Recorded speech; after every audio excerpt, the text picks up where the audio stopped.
everyone, it's Nikayla J. Beliveau from Claws for Applause Nail Academy, back again with another video, of course. I'm super glad you guys are tuning in. This video is going to be so great. It's something we all have experienced one time or another as a nail technician, or even as a nail client. Maybe you have your nails done and this happens to you and you wonder why. Well, now you're going to find out. And for the nail techs, this is going to help you so much with your retention, okay? So let's talk about understanding nail lifting. That is the topic of the day, basically. And in my other video, the 3-part series, I mentioned about different modifications you can make if you have a client who experiences quite a bit of lifting regularly, and things you can do to combat that, basically. So I did mention primer briefly, but now, like I said, I'm going to do a whole video on that, so here it is. Get ready. So let's talk about understanding nail lifting. So nail lifting occurs when a nail enhancement product, such as gel polish, acrylic, or builder gel, separates from the natural nail plate. This separation creates a gap between the product and the nail, which can trap moisture, bacteria, and debris, potentially leading to infection, damage, or further product failure. Lifting is one of the most common complaints in nail services. It can happen for a variety of reasons, from improper nail preparation to incorrect product application, as well as incompatible products, client lifestyle factors, or underlying nail health issues. Understanding the root cause is the most critical and crucial step for solving the problem. So for nail technicians, lifting is definitely more than obviously a cosmetic inconvenience, because it directly impacts client satisfaction, trust, and long-term retention. A client whose nails lift repeatedly is unlikely to return and may even attribute the damage to poor technique. By learning to identify, prevent, and address lifting professionally, you protect both your client's nail health and your reputation as a skilled technician. In this presentation, I am going to explore practical evidence-based modifications that you guys can make at every stage of the service when you're doing nails, from preparation to aftercare, to significantly reduce or eliminate lifting for even your most challenging clients, okay? You might not think that's even possible, but it is, and I'm going to show you how. Okay, so let's look at the 4-step solution, okay? So lifting is one of the most common nail challenges, as we discussed, but it is preventable, thank goodness, okay? When clients experience lifting issues, success comes down to 4 key pillars working together, and that is proper nail preparation, okay? Smart product selection, precise application technique, and consistent client education. So I'll just write that out so you guys can see it. Okay. The first one that's really important is proper nail prep.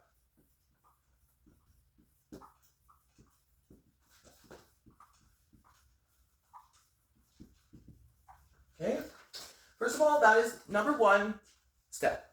If you're not doing your nail preparation effectively, then that's going to cause you issues right off the bat. You don't want that. So make sure you're definitely removing all that sticky cuticle skin. I do have other nail preparation videos. If you're curious about what I'm even talking about, make sure you check those out first and then come back so then you have a better idea. The next thing that's really important is smart product selection, okay?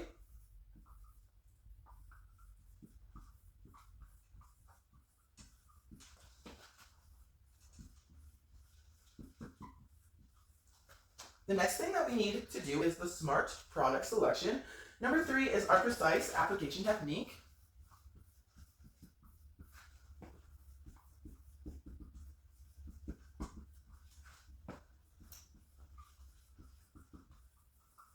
Okay. So yeah, precise application technique would be number 3 on the docket. Oops. And number 4 is also really important. That is consistent client education, okay?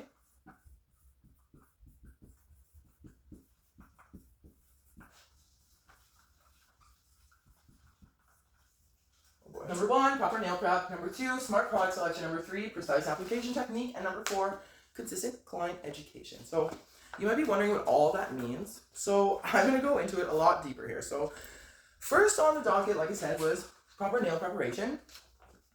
So in order to properly prepare the nails for a nail enhancement, first you need to, of course, dehydrate them thoroughly with alcohol, okay, before applying any nail product. So cleanse the entire nail plate with a high quality nail dehydrator. A nail dehydrator basically removes any moisture or oils left on the nail plate right down to a molecular level. So it's actually pretty cool. If you don't have a high quality nail dehydrator, that's okay. You can also use isopropyl alcohol, preferably 90%. Plus, if you were using like say 70%-ish, really just reintroducing moisture back to the nail, and that is essentially shooting yourself in the foot, however you want to call it. It's essentially making more work for you, and it's going to cause probably lifting issues because we dehydrate the nail in order to remove the moisture. But if you're using an alcohol, like isopropyl alcohol, that's at like 70-some%, then really you're just reintroducing moisture back into the nail. So make sure if you're using alcohol that it is 90% plus. I like to use 99%. Yeah. This is critical because this first step removes all traces of natural oils, moisture, and surface residue that would otherwise prevent proper adhesion. Apply generously and allow to evaporate completely, and avoid touching the nail surface afterward to maintain a clean, oil-free base. Super important. The next thing you need to do is you need to buff the nail plate smooth using a fine grit buffer. So I'm talking like 180 to 240 grits. Gently buff the entire nail surface to create a slightly textured, matte finish. This removes the natural shine and any ridges or uneven areas, maximizing the mechanical bond between the natural nail and the product. Work carefully around the cuticle area and sidewalls, ensuring an even, smooth surface across the full nail plate for optimal product adhesion. So that's also super duper duper important, okay? So cuticle removal, like I said, is also super important. You want to get rid of that sticky cuticle skin because if it's left on the natural nail, when you go to apply a nail enhancement, obviously we know that our dead skin sheds. The sticky cuticle skin is also dead skin. Therefore, it is going to shed. So if we have our natural nail plate, and then we have, say, sticky cuticle skin sitting on top of the natural nail plate, but then we try to put a nail enhancement on top with the sticky cuticle skin still there, we're really not doing much. We're just sandwiching the sticky cuticle skin in between, and once it decides to shed, which it will, that is going to cause you lifting issues. So that's when your nail starts lifting. So we really, really need to thoroughly remove all of that sticky cuticle skin that is still intact to the nail plate.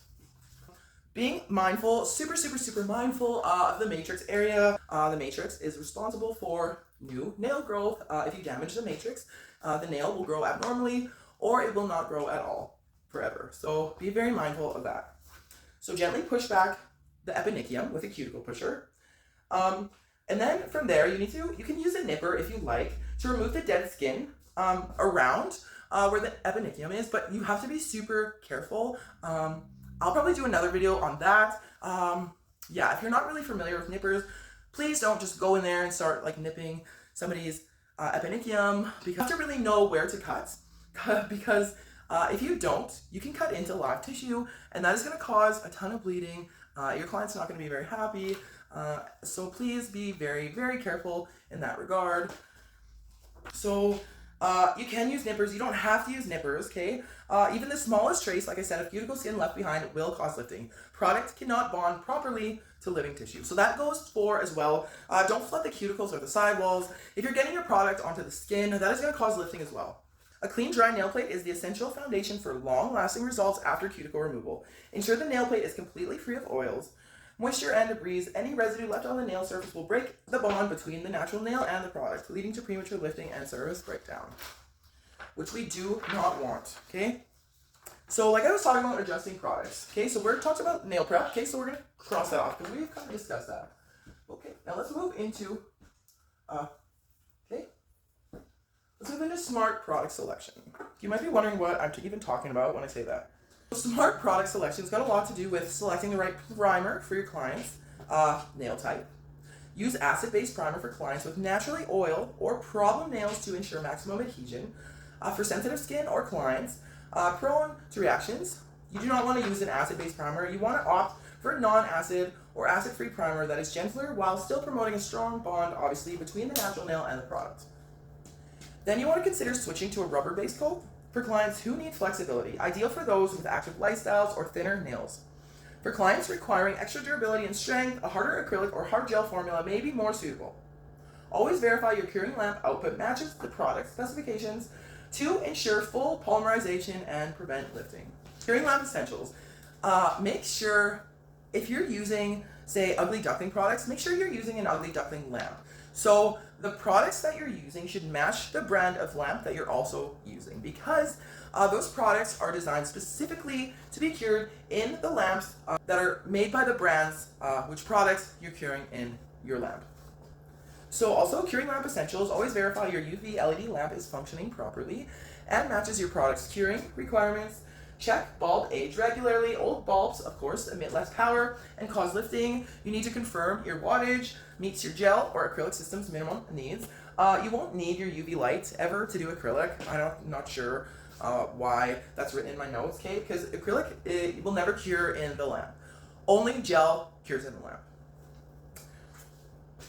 Okay, so follow manufacturer's care times precisely. Undercuring leads to weak adhesion and product failure, as well as I talked about this in my previous video, the three-part series. I talked about this. You don't want to get any uncured gel or leave any uncured gel on your client's skin or on their nail plates, because that can cause your client to develop acrylate allergies. Therefore, they will become allergic to gel products forever. So they will no longer be able to use any kind of gel products because they will develop an allergy based on the fact that the acrylate is just sitting on their skin, okay? Or their nails. Very important that you're curing it and giving it a full cure. And every product can be different. Like I said, make sure you're checking your manufacturer's instructions. This is huge. You also need to be applying your product correctly. Number one, you need to fade the product at the edges by applying thinly near the cuticle area. A thick bead of gel or acrylic sitting against the cuticle creates a lifting point as the nail grows. Feather and taper the product so it transitions seamlessly from the nail plate, reducing stress and preventing premature separation. Next, number two, you need to cap that free edge completely on every application. Run the brush or form product along the tip to seal that enhancement. This critical step prevents water, moisture, and debris from sinking underneath the product, which is a leading cause of lifting, especially for clients with active lifestyles or frequent hand washing. And number three, you need to keep gel and acrylic strictly off the skin and sidewalls at all times. Product that touches or floods the skin will immediately create a lift point as the skin flexes and moves. Use a clean brush or cuticle stick to remove any product that touches skin before curing or setting. Okay? I really want to drive these points home. They're super important. So now we talked about smart product selection. Let's talk about this guy right here. Precise application technique, okay?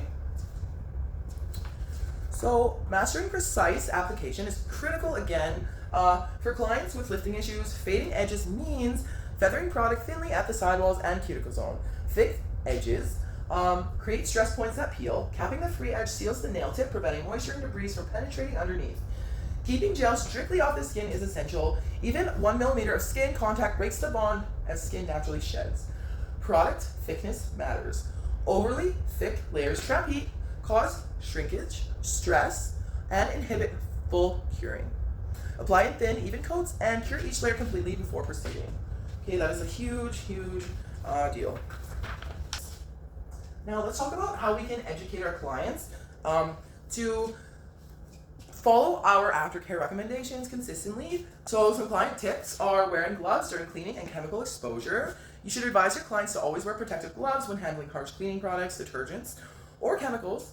Prolonged exposure to these substances weakens the nail bond and accelerates lifting, reducing the longevity of their nail enhancements. So basically, a lot of the chemicals can break down your nail enhancement as well. So just be mindful of that. You need to avoid picking or peeling enhancements.